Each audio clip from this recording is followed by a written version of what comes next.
Hello అండి. దసరా శుభాకాంక్షలండి. మా బతుకమ్మ చూడండి ఎంత అందంగా తయారు చేశానో, నేనే తయారు చేశానండి. ఎవరండి మన ఆంధ్రాలో బతుకమ్మని ఆడరు అని చాలామంది అంటున్నారు.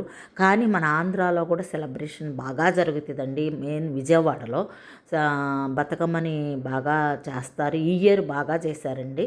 చూడండి మా బతుకమ్మల్ని మేము ఆడిన ఆట మొత్తము మీరు ఫుల్ వీడియో చూడండి.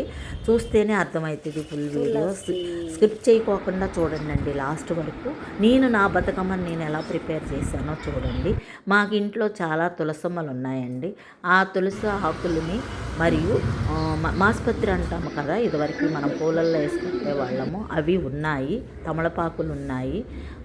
అవి ఎందుకు ఉపయోగిస్తున్నానో చూడండి, మీకు అర్థం అవుతుంది. ఫుల్ వీడియో చూడండి, మీకు అర్థం అవ్వదు. తర్వాత అరటి చెట్టు కూడా ఉంది, అరటి ఆకు కూడా కోసాను. ఇవన్నీ ఎందుకు ప్రిపేర్ చేస్తున్నారని మీకు అర్థం అవ్వచ్చు. చూస్తేనే ఇది డెకరేషన్కి ఏమేమి వాడాను, నేను ఎలా చేశాను అనేది మీకు తెలియాలి కదా. ఇప్పటి వరకు తెలంగాణలో చేసిందే చూసుంటారు చాలా వీడియోలు. మన ఆంధ్రాలో విజయవాడలో మేము చేసిన విధానం చూడండి ఒకసారి.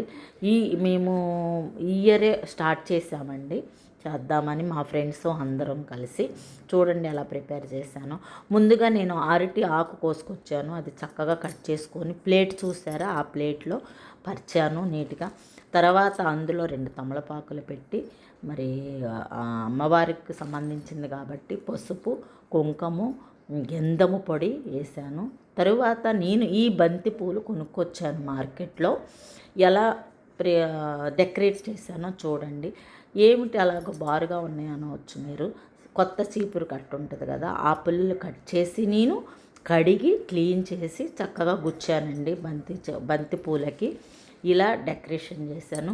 1 by 1గా చక్కగా మనకి ప్లాట్గా పైకి రావాలి అనుకుంటే లోపల కొన్ని లీవ్స్, ఆకులు మన ఇంటి చుట్టూ ఉంటాయి కదా, ఆ ఆకులను తీసుకొచ్చి నీట్గా కట్ చేసి మధ్యలో వేస్తూ రేర్లుగా 1 by 1గా నేను ఎలా డెకరేషన్ చేశానో చూడండి.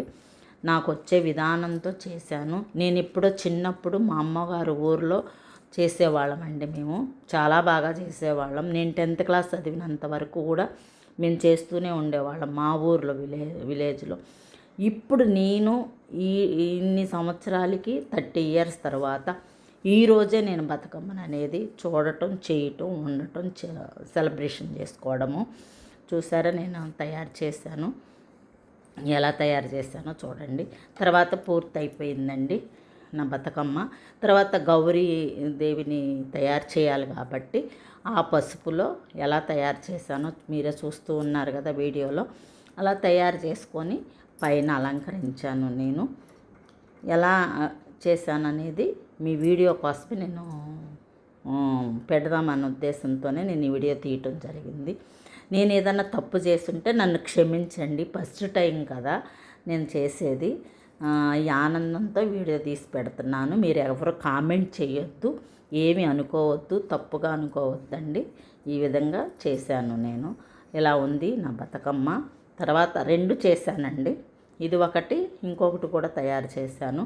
అది కూడా మీరు ఫుల్ వీడియో వరకు చూస్తూనే ఉండండి. మేము బతుకమ్మ ఆడింది కూడా చూద్దరు కానీ మీరు తర్వాత ఆ వీడియో పెట్టానా లేదా అనేది మీకు లాస్ట్లో తెలుస్తుంది. ఇది ఒకటి, ఇది మా ఫ్రెండ్